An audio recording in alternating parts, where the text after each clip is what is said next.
അയാൾ കണിമംഗലത്ത് അങ്ങനെ ഈ ഉർവശി നമ്മുടെ ജയഭാരതി മുത്തശ്ശി എങ്ങനെ കിടന്നിരുന്ന അതുപോലെ അങ്ങ് കിടക്കുകയാണ് ആ ഗസ്റ്റ് ഹൗസിൽ. അതും ഒറ്റയ്ക്ക് ഭയങ്കരമായിട്ട് പനിക്കുന്നുമുണ്ട്. ഈ ചിക്കൻ ബോക്സ് നന്നായിട്ട് മൂത്തിട്ടുമുണ്ട്.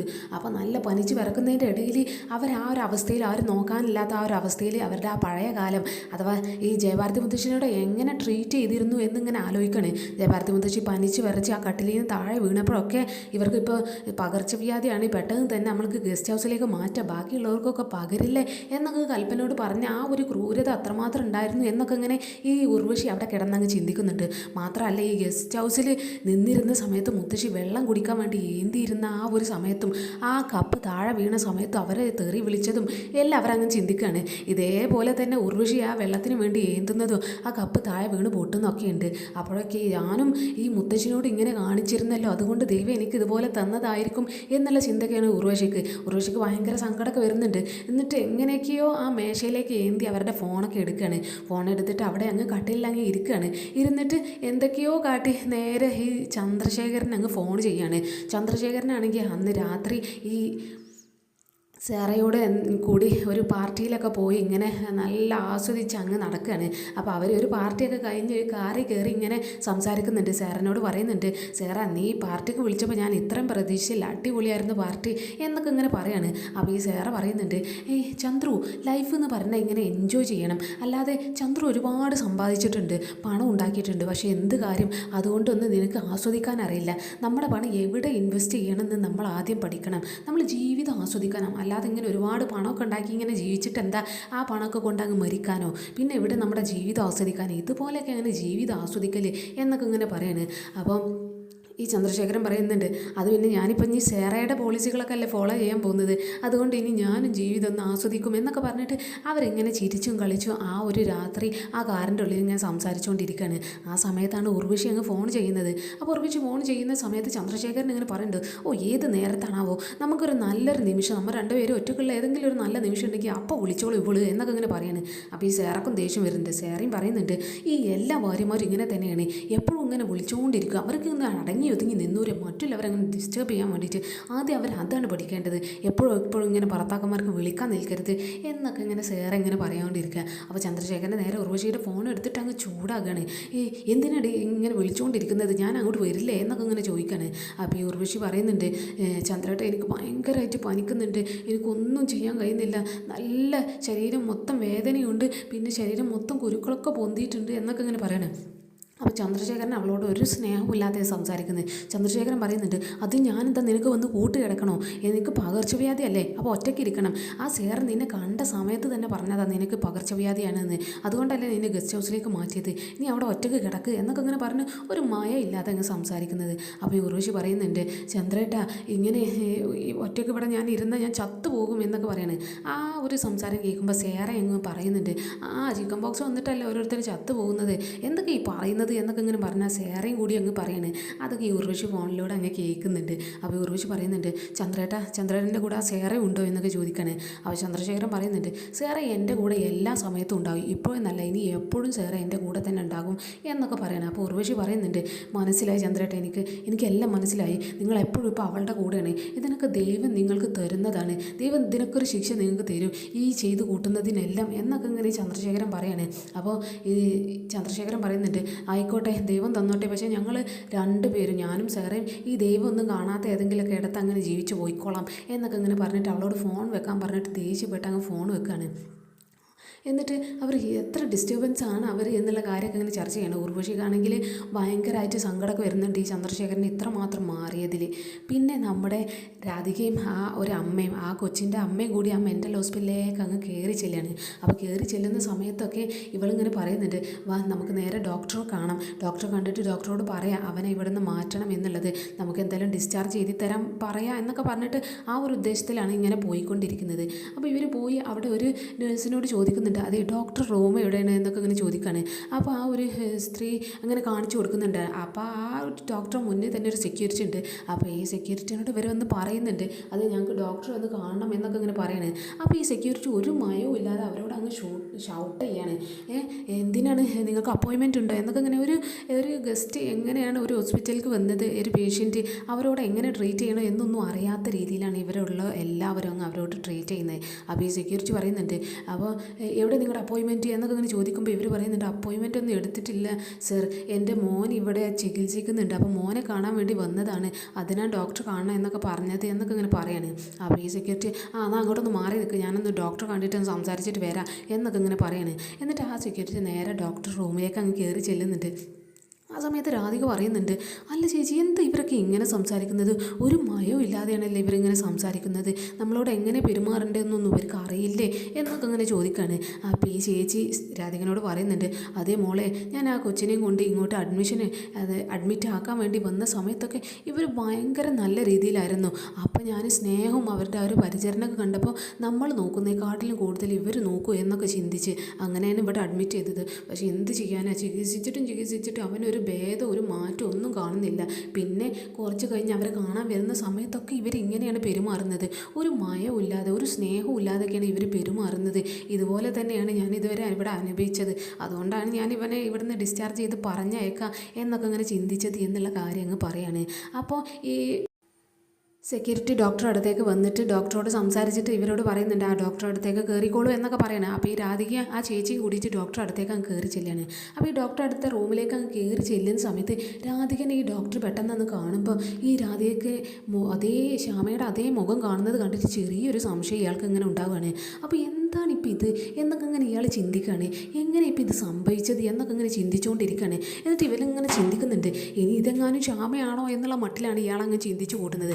അപ്പോൾ ഇയാൾ ഓരോ നോട്ടം ഇവളെ ഇങ്ങനെ നോക്കുന്നുണ്ട്, എന്താ സംഭവം എന്നൊക്കെ ഇങ്ങനെ വിചാരിച്ചു. ഇയാൾക്ക് ഒരു ഒത്തും പിടിയും കിട്ടുന്നില്ല. അപ്പോൾ രാധികയാണെങ്കിൽ നല്ല ചിരിച്ച് ഇങ്ങനെ ഈ ഡോക്ടർ മുന്നിൽ അങ്ങ് നിൽക്കുന്നുണ്ട്.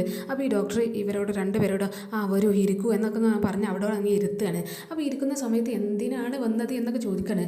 അപ്പോൾ ഈ ചേച്ചി പറയുന്നുണ്ട്, സർ ഞങ്ങൾക്ക് മോനെ കാണണം, മാത്രമല്ല ഞങ്ങൾക്ക് ഡിസ്ചാർജ് വേണം, അവനെ ഞങ്ങൾ ഇവിടുന്ന് കൊണ്ടുപോവുകയാണ് എന്നൊക്കെ ഇങ്ങനെ പറയാണ്. അപ്പോൾ ഈ ഡോക്ടർ ചോദിക്കുന്നുണ്ട്, അല്ല എന്തിനാണ് ഇവനെ ഡിസ്ചാർജ് ചെയ്ത് കൊണ്ടുപോകുന്നത് എന്നൊക്കെ ചോദിക്കുന്ന സമയത്ത് ഈ രാധികയും കൂടി പറയുന്നുണ്ട്, സർ ഇവനൊരു മാറ്റവും ഇല്ല എന്നാണ് പറയുന്നത്, അതുകൊണ്ട് ചേച്ചിക്ക് ഇവിടുന്ന് വേറെ ഏതെങ്കിലും ഹോസ്പിറ്റലിലേക്ക് അങ്ങ് ചികിത്സ മാറ്റിയാൽ എന്തെങ്കിലുമൊക്കെ ഭേദം ഉണ്ടാവുമോ നോക്കാൻ വേണ്ടിയിട്ടാണ് ഞങ്ങൾക്ക് ഡിസ്ചാർജ് വേണം എന്ന് പറയുന്നത്. അപ്പോൾ ഈ ചേച്ചിനോട് അറിയുന്നുണ്ട്, അതിനെന്താ നിങ്ങളിങ്ങനെ എത്ര പെട്ടെന്ന് മാറ്റാനുള്ള തീരുമാനം എടുത്തത് എന്നൊക്കെ അങ്ങനെ ചോദിക്കുമ്പോൾ ഈ ചേച്ചി പറയുന്നുണ്ട്, ഇത്രയും ചികിത്സിച്ചില്ലേ ഡോക്ടർ, ഒരു മാറ്റവും അവന് വന്നിട്ടില്ല, അതുകൊണ്ടാണ് ഞങ്ങളൊന്ന് മാറ്റി ചികിത്സിക്കാമെന്ന് ചിന്തിച്ചതാണ് എന്നൊക്കെ ഇങ്ങനെ പറയണേ. അപ്പോൾ ഈ ഡോക്ടർ ഇങ്ങനെ ഓരോന്ന് ചിന്തിക്കുകയാണ്. കൂട്ടത്തിൽ ഈ രാധിക എന്താ ഇതുപോലെ എന്നുള്ള ഒരു ചിന്തയാണ് ഇയാളെ മനസ്സ് മുഴുവനും. അപ്പോൾ ഇയാൾ കമ്പ്യൂട്ടറിൽ ഇങ്ങനെ എന്തൊക്കെയാണ് നോക്കിയിട്ട് അയാൾ പറയുന്നുണ്ട്, ഡിസ്ചാർജ് ചെയ്ത് തരാം, പക്ഷേ ഇതുവരെയുള്ള ബില്ലൊക്കെ പേ ചെയ്യേണ്ടി വരും എന്നൊക്കെ പറയാണ്. അപ്പോൾ ഈ ചേച്ചി പറയുന്നുണ്ട്, അതൊക്കെ ഞാൻ പേ ചെയ്തോളാം, കാരണം ഞാൻ എല്ലാ മാസവും ഇവിടെ പേ ചെയ്യുന്നതാണ്, പിന്നെ കുറച്ചുകൂടി ഉള്ളൂ, അത് ഞാനിപ്പോൾ പേ ചെയ്തോളാം എന്നൊക്കെ പറയാണ്. അപ്പോൾ ഇയാൾ ഓക്കെ ശരി എന്നൊക്കെ ഇങ്ങനെ പറഞ്ഞിട്ട് കമ്പ്യൂട്ടറിൽ ഇങ്ങനെ എന്തൊക്കെയോ നോക്കിയിട്ട് ഇങ്ങനെ പറയുന്നുണ്ട്, അതെ നിങ്ങളുടെ ഇതുവരെയുള്ള ബില്ല് ഞാൻ പറയാം, നിങ്ങൾക്ക് ഇതുവരെ വന്ന ബില്ല് എന്ന് പറയുന്നത് 3 ലക്ഷമാണ് എന്നൊക്കെ പറയണം. അപ്പോൾ അത് കേൾക്കുമ്പോൾ ഇവർ രണ്ടുപേരും അങ്ങ് ഞെട്ടാണ്. 3 ലക്ഷമോ ഡോക്ടർ എന്തായി പറയുന്നത്, ഞാൻ മാസം ഇവിടെ പൈസ അടച്ചതാണ്, പിന്നെ എങ്ങനെ 3 ലക്ഷം രൂപ എന്നൊക്കെ ഈ ചേച്ചി ഇങ്ങനെ ഈ ഡോക്ടറോട് അങ്ങ് ചോദിക്കുകയാണ്. അപ്പോൾ ഈ ഡോക്ടർ പറയുന്നത്, അതൊന്നും എന്നോട് ചോദിച്ചിട്ട് കാര്യമില്ല, ഞങ്ങൾ ഈ ഹോസ്പിറ്റലിന് കുറച്ച് റൂൾസ് ആൻഡ് റെഗുലേഷൻസ് ഒക്കെ ഉണ്ട്, അപ്പം അതനുസരിച്ച് നിങ്ങൾക്കിപ്പോൾ 3 ലക്ഷം രൂപയാണ് ഇപ്പോൾ ഇവിടെ ബില്ല് വന്നിട്ടുള്ളത് എന്നൊക്കെ പറയുന്നത്. അപ്പോൾ ഈ രാധിക പറയുന്നുണ്ട്, അങ്ങനെയാണെങ്കിൽ ഡോക്ടർ ഞങ്ങൾക്ക് ആ ഒരു ബില്ലിൻ്റെ റെസീറ്റ് ഒന്ന് തരുമോ, ഞങ്ങൾക്ക് എവിടെയൊക്കെയാണ് പേ ചെയ്യേണ്ടി വരുന്നത്, എവിടേക്കാണ് പൈസ ആയതെന്നൊക്കെ ഒന്ന് ചെക്ക് ചെയ്ത് നോക്കാനാണ് എന്നൊക്കെ പറയുന്നത്. അപ്പോൾ ഈ ഡോക്ടർ വീണ്ടും അവരോട് അങ്ങ് ഷൗട്ട് ചെയ്യാണ്, അത് ഞാൻ നിങ്ങളോട് ഇവിടെ അവനെ അഡ്മിറ്റ് ചെയ്ത സമയത്ത് തന്നെ നിങ്ങളോട് പറഞ്ഞതാണ്, ഈ ഹോസ്പിറ്റലിന് കുറച്ച് റൂൾസ് ആൻഡ് റെഗുലേഷൻസ് ഒക്കെ ഉണ്ട്, അതൊക്കെ ഫോളോ ചെയ്യേണ്ടി വരുമെന്ന്, അതുകൊണ്ട് അതൊന്നും തരാൻ പറ്റില്ല എന്ന് ഈ ഡോക്ടർ തീർത്തങ്ങ് പറയാണ്. എന്നിട്ട് അവരോട് എന്തായാലും നിങ്ങൾ പോയിക്കോളൂ എന്നൊക്കെ പറയുമ്പോൾ ഇവർ പറയുന്നുണ്ട്, മോനെ ഞങ്ങൾക്കൊന്ന് കാണണമെന്നുണ്ട്, ഞങ്ങളിന്ന് കണ്ടിട്ട് പോയിക്കോളാം എന്നൊക്കെ പറയുന്നത്. അപ്പോൾ ഈ 2 നഴ്സുമാരെ അങ്ങ് വിളിക്കുന്നുണ്ട്. എന്നിട്ട് ഇവർക്കുള്ള ആ ഒരു സൗകര്യം ചെയ്ത് കൊടുക്കാനും അവരോട് അവിടെ പുറത്തങ്ങ് ഇരിക്കാനൊക്കെ പറയാണ്. അപ്പോൾ ഇവർ നേരെ പുറത്തങ്ങ് വെയിറ്റ് ചെയ്യാൻ പോവുകയാണ്. അപ്പോൾ ഈ ഡോക്ടർ റൂമിൽ നിന്ന് ഇവർ രണ്ടുപേരും ഇറങ്ങിയ സമയത്ത് ഈ ഡോക്ടർക്ക് എന്തൊക്കെയോ ഡൗട്ട് തോന്നിയിട്ട് നേരെ ആ ചന്ദ്രശേഖരൻ അങ്ങ് വിളിക്കുന്നുണ്ട്. അപ്പോൾ ഈ ചന്ദ്രശേഖരനെ വിളിക്കുന്ന സമയത്ത് ചന്ദ്രശേഖരൻ ഫോൺ എടുക്കുകയാണ്. അപ്പോൾ ഇവനോട് ഇങ്ങനെ ചോദിക്കുന്നുണ്ട്, ഈ ശ്യാമയുടെ മുഖം പോലുള്ളൊരു പെൺകുട്ടി ഉണ്ടല്ലോ, അത് ആരാണ് എന്നൊക്കെ ഇങ്ങനെ ചോദിക്കുകയാണ്. അപ്പോൾ ഈ ചന്ദ്രശേഖരൻ പറയുന്നുണ്ട്, അതാണ് രാധിക എന്നൊക്കെ ഇങ്ങനെ പറയുന്നുണ്ട്. അപ്പോൾ ഈ രാധിക ഇവളെ പോലെ തന്നെ ഉണ്ടല്ലോ എന്നൊക്കെ ഇങ്ങനെ പറയാണ്. അപ്പോൾ ആ രാധിക എന്ന് പറയുന്നത് ഈ ശ്യാമയുടെ മകളാണ് എന്നൊക്കെ ഇങ്ങനെ പറയാണ്. അപ്പോൾ ഈ ഡോക്ടർ അങ്ങ് ഞെട്ടുന്നുണ്ട്. അപ്പോൾ ഡോക്ടർ പറയുന്നുണ്ട്, എന്നിട്ട് എന്താണോ താൻ എന്നോട് ഇതിന് മുന്നേ അവർക്ക് ഇതുപോലെ ഒരു മകളുണ്ട് എന്ന കാര്യമൊന്നും പറയാഞ്ഞത് എന്നൊക്കെ ഇങ്ങനെ ഈ ചന്ദ്രശേഖരനോട് ഈ ഡോക്ടർ അങ്ങ് ഷൗട്ട് ചെയ്ത് സംസാരിക്കുകയാണ്. അപ്പോൾ ഈ ചന്ദ്രശേഖരൻ പറയുന്നുണ്ട്, അതിനുള്ളൊരു ആവശ്യം വന്നില്ലായിരുന്നു, അതിൻ്റെ ആ ഒരു ആവശ്യം നമുക്ക് ഇവിടെ സംസാരിക്കേണ്ട ഒരു ചർച്ച വന്നിട്ടില്ലല്ലോ, പിന്നെ എന്തിനാ അതൊക്കെ പറയുന്നതെന്ന് വിചാരിച്ചിട്ടാണ് ഞാൻ പറയാതിരുന്നത് എന്ന് പറയണം. അപ്പോൾ ഈ ഡോക്ടർ അങ്ങ് ഷൗട്ട് ചെയ്യുന്നുണ്ട്, അത് പറയണ്ടായിരുന്നു, നീയാണ് തീരുമാനിക്കേണ്ടത്, അതൊക്കെ എന്നോട് പറയണമായിരുന്നു, എല്ലാ ഡീറ്റെയിൽസും എന്നോട് പറയണമായിരുന്നു, പിന്നെ ആ പെൺകുട്ടി എവിടെ ഉണ്ടെന്ന് അറിയാം, അവരിപ്പോൾ ഇവിടെ ഈ ഹോസ്പിറ്റലുണ്ട് എന്നൊക്കെ പറയണേ. അത് കേൾക്കുമ്പോൾ ചന്ദ്രശേഖരൻ അങ്ങ് ഞെട്ടാണ്. അങ്ങനെ ഈ രാധിക ഇവിടെ വന്നിട്ടുണ്ട് എന്നുണ്ടെങ്കിൽ അവൾ അറിഞ്ഞിട്ടുണ്ടാവും, അവളുടെ അമ്മ ആ ഹോസ്പിറ്റലിലുണ്ട് എന്നുള്ള വിവരം അറിഞ്ഞിട്ടുണ്ടാവും. അതുകൊണ്ട് ഇനി എന്തായാലും ശ്യാമനെ ആ ഹോസ്പിറ്റലിൽ നിർത്തുന്നത് അത്ര സേഫ് അല്ല എന്ന് പറയാണ്. അപ്പോൾ ഈ ഡോക്ടർ പറയുന്നുണ്ട്, അതിന് അവളുടെ അമ്മനെ തിരഞ്ഞു വന്നതൊന്നുമല്ല, അവർ വേറൊരു സ്ത്രീയുടെ കൂടെ വന്നതാണ്, അവളുടെ അയൽക്കാരിയാണെന്നൊക്കെയാണ് പറഞ്ഞത്, അവളുടെ അയൽക്കാരിയുടെ മകന് ഇവിടെ ചികിത്സക്കുണ്ട്, ആ കൊച്ചിനെ കാണാൻ വേണ്ടി വന്നതാണ് എന്നൊക്കെ ഇങ്ങനെ പറയാണ്. അപ്പോൾ ഈ ചന്ദ്രശേഖരൻ പറയുന്നുണ്ട്, എന്തായാലും സൂക്ഷിക്കണം, അവളെ ഒരിക്കലും ആ ശ്യാമനെ അവിടെ നിന്ന് കാണാൻ പാടില്ല, അഥവാ കണ്ടു കഴിഞ്ഞാൽ അത് ഭയങ്കര പ്രശ്നമാകും എന്നൊക്കെ ഇങ്ങനെ പറയാണ്. അപ്പോൾ ഈ ഡോക്ടറും പറയുന്നുണ്ട്, ഓക്കെ അതൊക്കെ ഞാൻ നോക്കിക്കോളാം എന്നൊക്കെ ഇങ്ങനെ പറഞ്ഞ് ഫോൺ വെക്കുകയാണ്. എന്നിട്ട് പെട്ടെന്ന് തന്നെ 2 നഴ്സുമാരങ്ങ് വിളിക്കുന്നുണ്ട്. അപ്പോൾ ആ നഴ്സുമാർ വരുന്ന സമയത്ത് തന്നെ ഈ രാധികനെ കണ്ടിട്ടാണ് കയറുന്നത്. അപ്പോൾ ഇവർ പറയുന്നുണ്ട്, സർ അത് ആ ഗായിക ശ്യാമയുടെ അതുപോലെ ഉണ്ടല്ലോ ആ പെണ്ണ് എന്നൊക്കെ ഇങ്ങനെ പറയാണ്. അപ്പോൾ ഡോക്ടർ പറയുന്നുണ്ട്, അതുപോലെ തന്നെ അത് അവരുടെ മകളാണ്, സ്വന്തം മകളാണ് എന്നുള്ള കാര്യം അങ്ങ് പറയാണ്. അപ്പോൾ ഇവരും അങ്ങ് ഞെട്ടാണ്. അപ്പോൾ ഡോക്ടർ പറയുന്നുണ്ട്, ഒരിക്കലും അവർ രണ്ടുപേരും പരസ്പരം കാണാൻ പാടില്ല, അതുകൊണ്ട് ആ റൂമിൽ നിന്ന് ആ ശ്യാമനെ ആ പെണ്ണിനെ അവിടെ നിന്ന് പെട്ടെന്ന് തന്നെ ഇവർ കാണാത്ത രീതിയിൽ മാറ്റണം, അവരൊരിക്കലും അത് ഇവർ രണ്ടുപേരും മുഖാമുഖം കാണാൻ പാടില്ല, കണ്ടു കഴിഞ്ഞാൽ അത് വലിയ പ്രശ്നമാകും, നിങ്ങൾക്കറിയാലോ. പിന്നെ അവർ വേറെ ആരോടെങ്കിലും ഇവിടെ ഈ ഹോസ്പിറ്റലിലുള്ള സ്റ്റാഫിനോടോ അല്ലെങ്കിൽ വേറെ ആരോടെങ്കിലും പേഷ്യൻറ്റിൻ്റെ പേരൻസിനോടോ ആരോടും സംസാരിക്കുന്ന ഒക്കെ നിങ്ങൾ നോട്ട് ചെയ്തോളൂ. അവിടെ ആരോടൊക്കെ സംസാരിക്കും ഒന്നും ശ്രമിക്കാനും എന്തെങ്കിലും ഒക്കെ ഒരു ശ്രമം ഉണ്ടെങ്കിൽ അതൊക്കെ നിങ്ങൾ തടയണം, അവർ ആരുമായിട്ട് സമ്പർക്കത്തിൽ ഇടപെടാതെ നോക്കണം, അവരെ നിങ്ങൾ രഹസ്യമായിട്ട് അങ്ങ് ഫോളോ ചെയ്തോളൂ എന്നൊക്കെ പറഞ്ഞിട്ട് അവരെ അങ്ങ് വിടുകയാണ്. എന്നിട്ട് ഈ ഡോക്ടർ പറയുന്നുണ്ട്, നിധി കാക്കുന്നത് ഭൂതത്തിൻ്റെ ജോലിയല്ലേ, ഇപ്പം നമ്മൾ ഭൂതമാവേണ്ടി വരും എന്നൊക്കെ അങ്ങനെ പറഞ്ഞിട്ട് അവരെ അങ്ങ് പറഞ്ഞയക്കാണ്. അപ്പോൾ ഇവർ പറഞ്ഞയക്കുന്ന സമയത്ത് ആ റൂമിൽ നമ്മുടെ ശ്യാമയുടെ റൂമിൽ ശ്യാമയും ഏടത്തെയും കൂടിയിട്ട് ഇങ്ങനെ ഇരിക്കുന്ന സമയത്ത് ആ ഒരു ചെറുക്കൻ ഇവരുടെ അടുത്തൊക്കെ ഉണ്ട്. അപ്പോൾ ഇവരോട് ഇങ്ങനെ ചോദിക്കുന്നുണ്ട്, മോനെ നിൻ്റെ അമ്മ എന്നാ വരിക, എപ്പോഴാണ് വരുന്നത് എന്നൊക്കെ ഇങ്ങനെ ഇവനോട് അങ്ങ് ചോദിക്കുകയാണ്. അപ്പോൾ ഇവൻ പറയുന്നുണ്ട്, ഇന്ന് വരും, എനിക്ക് എന്തായാലും എൻ്റെ അമ്മ ഇന്ന് വരാനുള്ളതാണ്, ഞാൻ സ്വപ്നം കണ്ടതാണ്, എൻ്റെ അമ്മ എപ്പോൾ ഇങ്ങോട്ട് വരുന്നത് ഞാൻ സ്വപ്നം കണ്ടോ അന്നൊക്കെ എൻ്റെ അമ്മ ഇങ്ങോട്ട് വരാറുണ്ട്, അതുകൊണ്ട് അമ്മ ഇപ്പോൾ വരും എന്നൊക്കെ ഇങ്ങനെ പറയാണ്. അപ്പോൾ ഇവർ ചോദിക്കുന്നുണ്ട്, മോനെ നീ ഞങ്ങളിവിടെ ഉള്ള കാര്യം നിൻ്റെ അമ്മനോട് പറയാൻ മറക്കരുത് എന്നൊക്കെ പറയുമ്പോൾ ഇവർ ഞാൻ മറക്കൊന്നുമില്ല എന്നൊക്കെ ഇങ്ങനെ പറയണേ. അപ്പോൾ ആ ഒരു സമയത്താണ് ആ റൂമിലേക്ക് കുറേ നഴ്സുമാരും സെക്യൂരിറ്റീസും ഒക്കെ കയറി വരുന്നത്. എന്നിട്ട് ഈ അമൃതേടത്തിനോടും ഈ ശ്യാമനോടും പറയുന്നുണ്ട്, നിങ്ങൾക്കൊരു ട്രീറ്റ്മെൻറ്റ് ഉണ്ട്, അതുകൊണ്ട് ഇവിടുന്ന് മാറ്റണം എന്നൊക്കെ പറയണേ. അപ്പോൾ ഇവർ പറയുന്നുണ്ട്, എന്ത് ട്രീറ്റ്മെൻറ്റ്, അത് ഞങ്ങൾ വരില്ല, ഞങ്ങൾ ഒരു ട്രീറ്റ്മെൻറ്റിനും വിധേയമാവില്ല എന്നൊക്കെ പറഞ്ഞിട്ട് അവർ വാശി പിടിക്കാണ്. അപ്പോൾ ഇവരെല്ലാവരും കൂടിയിട്ട് അവർ സെക്യൂരിറ്റി നഴ്സുമാരൊക്കെ പിടിച്ച് ഇവർ രണ്ടുപേരും പിടിച്ച് വലിച്ച് അങ്ങ് കൊണ്ടുപോകണം. ഇവരങ്ങനെ നിലവിളിക്കുന്നുണ്ട്, ഞങ്ങൾ കൊണ്ടുപോകല്ലേ എന്നൊക്കെ പറഞ്ഞിട്ട് ശ്യാമയും ഈ അമൃതേടത്തെയും.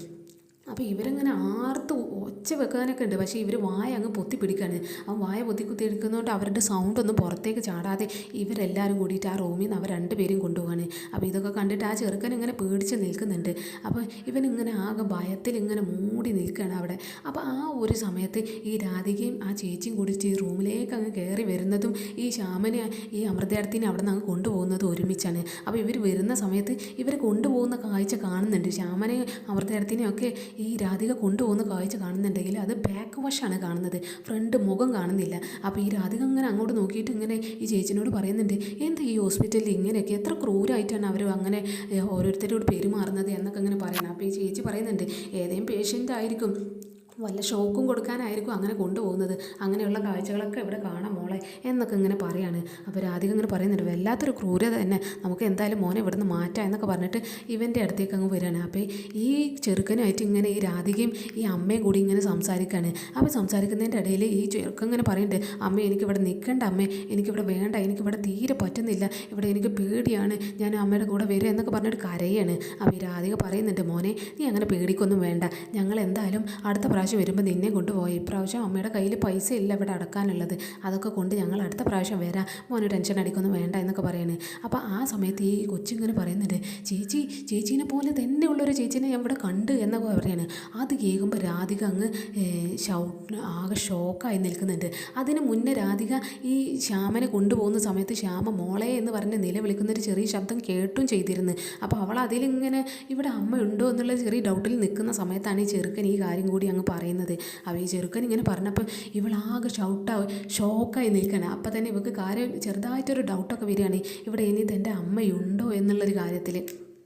അപ്പോൾ ആ സമയത്ത് ഇവനോട് ചോദിക്കുന്നുണ്ട്, ശരിക്കും പറ മോനെ, നീ ഇവിടെ കണ്ടതായിരുന്നു എന്നൊക്കെ പറയുമ്പോൾ, ഞാൻ കണ്ടതായിരുന്നു, ഇവിടെ തന്നെ ഈ രാധികയെ പോലെ തന്നെ ഉള്ളൊരു ചേച്ചി ഞാൻ കണ്ടതാണ്, എൻ്റെ റൂമിലുണ്ടായിരുന്നു, ഞാനിതുവരെ അവരോട് സംസാരിക്കായിരുന്നു എന്നൊക്കെ ഇങ്ങനെ പറയാണ്. അപ്പോൾ നീ എപ്പോഴാണ് കണ്ടത് എന്നൊക്കെ ഇങ്ങനെ രാധിക ചോദിക്കുന്ന സമയത്ത് ആ ഡോക്ടർ ആ ചെറുക്കൻ്റെ മുന്നിലേക്ക് അങ്ങ് വരികയാണ്. അപ്പോൾ ഈ ഡോക്ടർ കാണുമ്പോൾ ഇവനങ്ങ് പേടിച്ചിട്ട് വല്ല വിഷയം അങ്ങ് മാറ്റുകയാണ്. അത് ആകാശത്ത് നിന്നാണ് വന്നത്, ആകാശത്തേക്ക് തന്നെ പറന്നു പോയി എന്നൊക്കെ ഇങ്ങനെ ഒരു ബന്ധമില്ലാത്ത എന്തൊക്കെയോ പറയാണ്. അപ്പോൾ ഈ ഡോക്ടർ ഇങ്ങനെ അവനെ മുഖത്ത് നോക്കി ഇങ്ങനെ ചിരിക്കുകയാണ്.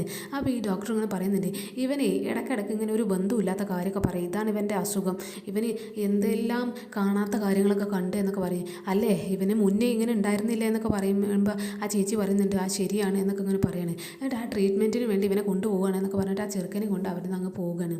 അപ്പോൾ ഈ രാധിക പറയുന്നുണ്ട്, അവനെ എൻ്റെ അമ്മനെ ഇവിടെ കണ്ടു എന്നാണ് പറഞ്ഞത്, അപ്പോൾ എൻ്റെ അമ്മ ഇവിടെ എവിടെയെങ്കിലുമൊക്കെ ഉണ്ടാവുമെന്ന് എനിക്ക് ഉറപ്പാണ് എന്നൊക്കെ ഇങ്ങനെ പറയാണ്.